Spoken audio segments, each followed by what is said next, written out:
Assalamualaikum warahmatullahi wabarakatuh. Iya, apa kabar Soliha? Gimana kabarnya? Oke, hari ini Ibu ingin mengajarkan PAI ya. PAI tentang bab selanjutnya, bab 2. Kita bab 2 sampai bab 3 ya. Bab 2 dulu. Asyik bisa membaca surat An-Nasr, itu judulnya ya. Nah, sudahkah kalian menghafal surat An-Nasr? Tentunya sudah ya. Sebagai anak muslimah, kita harus menghafal surat An-Nasr ya. Surat An-Nasr ini suratnya yang termasuk surat pendek ya, dan sangat mudah dihafal.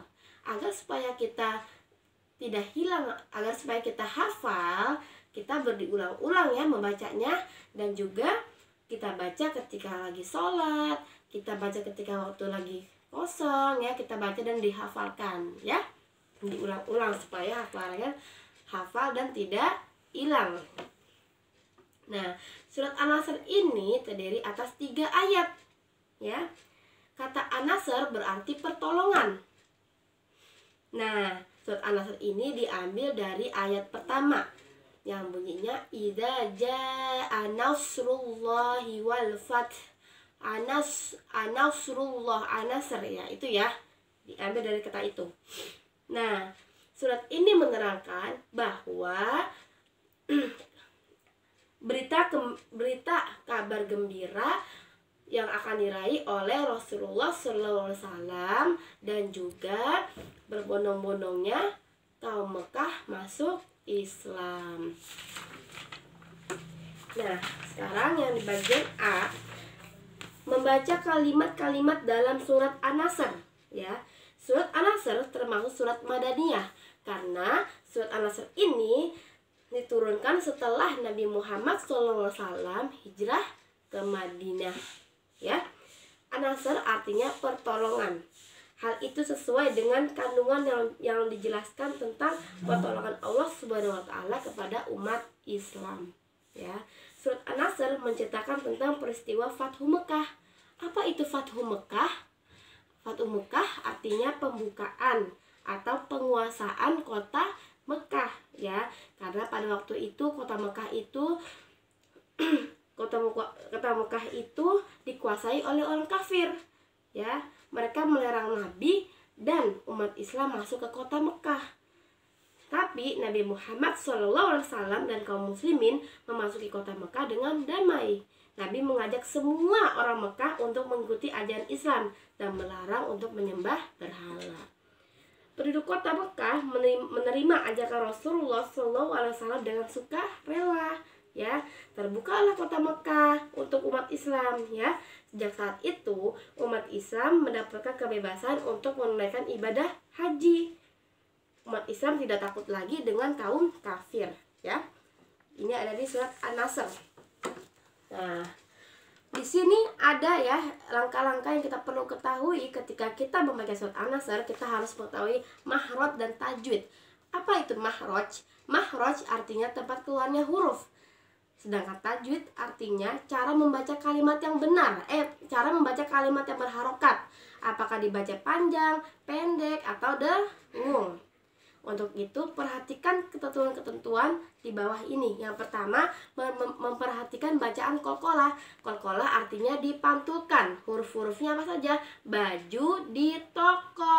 Ba sukun, ja sukun, da sukun, to sukun, kok sukun ya. Contohnya, ada di ayat kedua ya, surat An-Nasr ayat kedua. Waro'aitan sayade ya, itu qalqalah. Saya dakhuluna fi dinillahi afwaja ya. Yang kedua, melafalkan huruf shad berbeda dengan melafalkan huruf sin ya. Huruf shad membacanya dengan bibir agak ke depan seperti hendak bersiul. Huruf shad ya, membacanya itu bibirnya agak ke depan seperti hendak bersiul. Shad. Yang ketiga, panjang pendeknya juga harus diperhatikan seperti ketika membaca idza jaa ya. Tenggaknya kan ada bendera ya, itu harus panjang ya, lebih dari 2, 5 atau 6 harokat ya. Idza jaa ja'a nasrullahi wal fath. Ya. Sekarang yang bagian 3. Allah Maha Esa dan Maha Pencipta. Ada berapa makhluk hidup di sekitar kita? Makhluk hidup itu ada 3, yaitu manusia, hewan, dan tumbuhan. Semua makhluk hidup diciptakan oleh Allah Subhanahu wa Ta'ala, ya. Allah menumbuhkan dan juga mematikan makhluknya, ya, karena Allah adalah Tuhan yang Maha Pencipta. Terus nah, anak solihah tentunya meyakini ya bahwa Allah itu Maha Esa dan Maha Pencipta.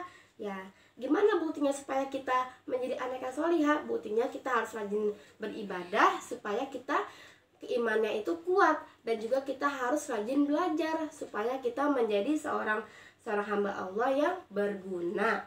Ya, tentunya anak solihah selalu takut ya melanggar perintah, melarang larangan Allah.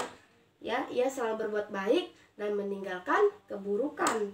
Ya, nah salah satu perbuatan baik anak solihah adalah membaca surat Al-Ikhlas, ya. Perbuatan baik ya. Ada di surat Al-Ikhlas.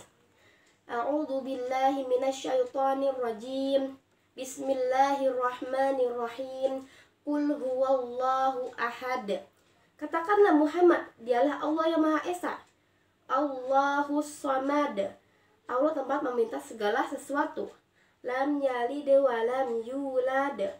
Allah tidak beranak dan tidak pula diperanakan. Walam yakul lahu kufuwan ahad. Dan tidak ada sesuatu yang setara dengan Dia. Ya, jadi tidak ada yang menyerupai atau tidak ada yang setara dengan Allah Subhanahu wa Ta'ala, ya. Seperti itu ya.